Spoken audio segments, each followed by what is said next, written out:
कई पशु प्रेमी जिनके पास पालतू जानवर होते हैं उनसे बेहद प्यार करते हैं और उनको अपने परिवार का हिस्सा मानते हैं। वे अपने पालतू जानवरों को गले से लगाते हैं, उनके साथ खेलते हैं, उन्हें घुमाने ले जाते हैं और उनका बहुत ख्याल रखते हैं। कुछ लोग तो अपने छोटे बच्चों को उनकी निगरानी में छोड़कर बाहर जाते हैं। ज्यादातर ये सब कुत्ते या बिल्लियों के साथ होता है, लेकिन ऐसा तो कोई नियम नहीं कि मनुष्य सिर्फ कुत्ते बिल्लियों के साथ ही लगाव रख सकता है। क्या जंगली जानवर प्यार महसूस करने और देने के काबिल नहीं है? चलो आज हम ऐसे ही कुछ अजीब मनुष्य पशु बंधनों के बारे में देखते हैं।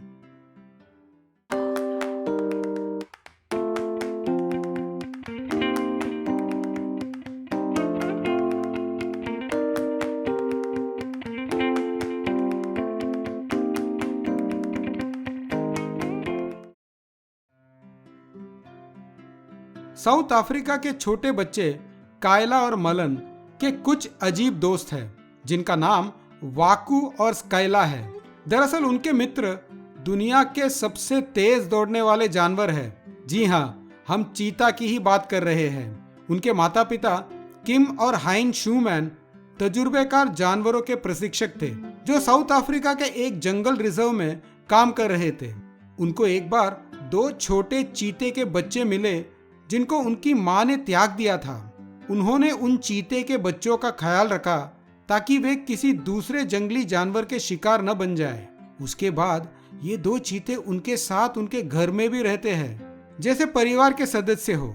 वे उनके साथ बाहर घूमने जाते हैं और फुटबॉल भी खेलते हैं। हाँ, दौड़ लगाने में परिवार के बाकी सदस्य उनका मुकाबला नहीं कर सकते हैं। ये तो शायद उसेन बोल्ट की भी बस की बात नहीं है। किम और हाइन चाहते हैं कि जब ये 2 साल के हो जाए तो वे उनको जंगल में छोड़ देंगे। 8 साल पहले ब्राजील के एरी बोर्गेस ने 2 बाघ के बच्चों को एक सर्कस से बचाया जहां उन्हें बहुत खराब हालतों में रखा गया था। जंगली जानवरों के साथ कोई तजुर्बा ना होने के बावजूद एरी ने उन्हें अपने घर में पनाह दी और उनके लिए अलग जगह बनाई। अब वे 7 बाघों के साथ अपने घर में रहते हैं। वैसे तो बाघ दुनिया के सबसे खूंखार जानवरों में एक है, लेकिन एरी को कभी उनसे डर नहीं लगा और अपने बच्चों को भी बेझिझक उनके साथ रखते थे। उनका मानना है कि अगर हम इन जानवरों को आदर और प्रेम दें तो वे भी हमें यही वापस देते हैं। इन बाघों को पट्टी से बांधकर ही रखते हैं, लेकिन एरी की बेटी उयारा निसंकोच उनको खाना खिलाती है, गले से लगाती है और घुमाने भी ले जाती है। उनका मानना है कि बचपन से ही मनुष्य के परिवार के साथ रहने से उनके अंदर शिकार करने की सहजता निष्क्रिय हो गई है। एरी की दूसरी बेटी नायरा बाघों के साथ तैरने भी जाती है। एरी भविष्य में एक 40 एकड़ का इको पार्क खोलने की उम्मीद रखता है जहां उसके ये दोस्त ज्यादा खुशहाल जीवन बिता सके। इंग्लैंड में संरक्षणवादी डेमियन एस्पिनाल एक संस्था चलाते हैं जिसका नाम एस्पिनाल फाउंडेशन है, जिसका मुख्य उद्देश्य गोरिल्ला ब्रीड करना और सही वक्त में उनको फिर जंगलों में वापस दाखिल कराना है। इसके लिए वे इंग्लैंड के केंट में 2 वाइल्ड लाइफ पार्क चलाते हैं। इन 2 पार्कों में अब तक 120 गोरिल्ला पैदा हुए हैं और इनमें 51 को अब तक अफ्रीका के जंगलों में सफलतापूर्वक फिर दाखिल किया गया है। सन 2014 में डेमियन की अपने पाले हुए एक गोरिल्ला क्विबी से दोबारा मिलने की घटना को वीडियो शूट किया गया। क्विबी डेमियन के एक पार्क में पैदा हुआ था और उसे गेबन की जंगल में दाखिल किया गया था जहां उसने अपना परिवार बनाया था। डेमियन थोड़ा बहुत भयभीत था क्योंकि वो 5 सालों बाद क्विबी से मिल रहा था, तो उसे शक था कि शायद वो उसे पहचान नहीं पाएगा।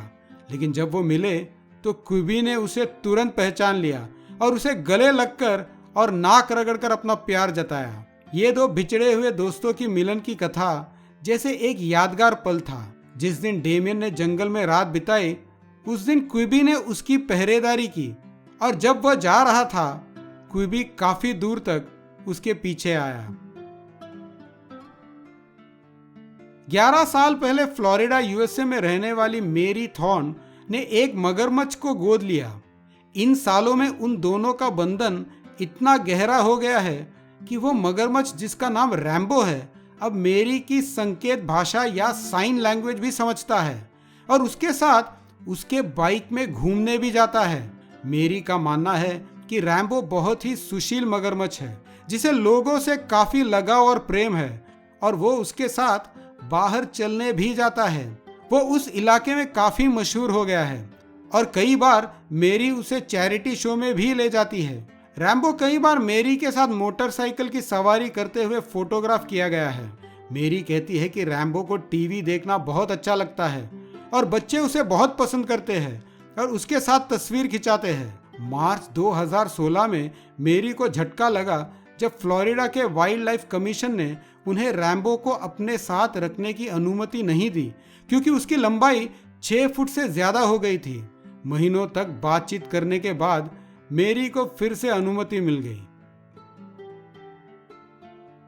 सन 1969 में जॉन रैंडल और उनके दोस्त एंथनी बोर्क ने एक शेर के बच्चे को लंदन के हैरिड स्टोर में देखा और उनको तुरंत उससे लगाव हो गया।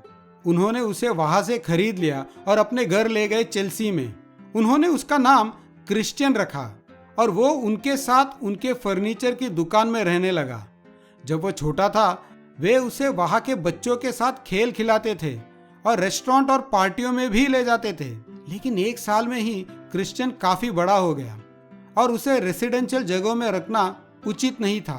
जॉन और एंथनी जानते थे कि वे उसे अपने साथ ज्यादा दिन नहीं रख सकते थे, तो उन्होंने एक संरक्षणवादी की मदद से उसे अफ्रीका भेज दिया, जहां उसे ट्रेनिंग देने के बाद जंगलों में दाखिल किया गया।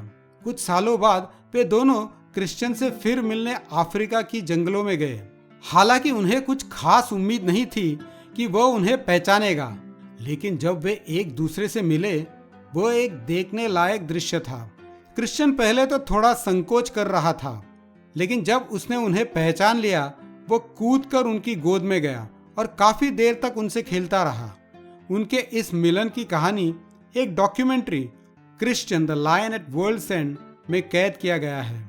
तो उम्मीद करता हूं कि आपको ये कहानियां दिलचस्प लगी होगी और आपसे विनती करता हूं कि आप इस वीडियो को लाइक कीजिए और चैनल को सब्सक्राइब कीजिए। मैं आपसे जल्द ही फिर मिलूंगा, तब तक के लिए धन्यवाद।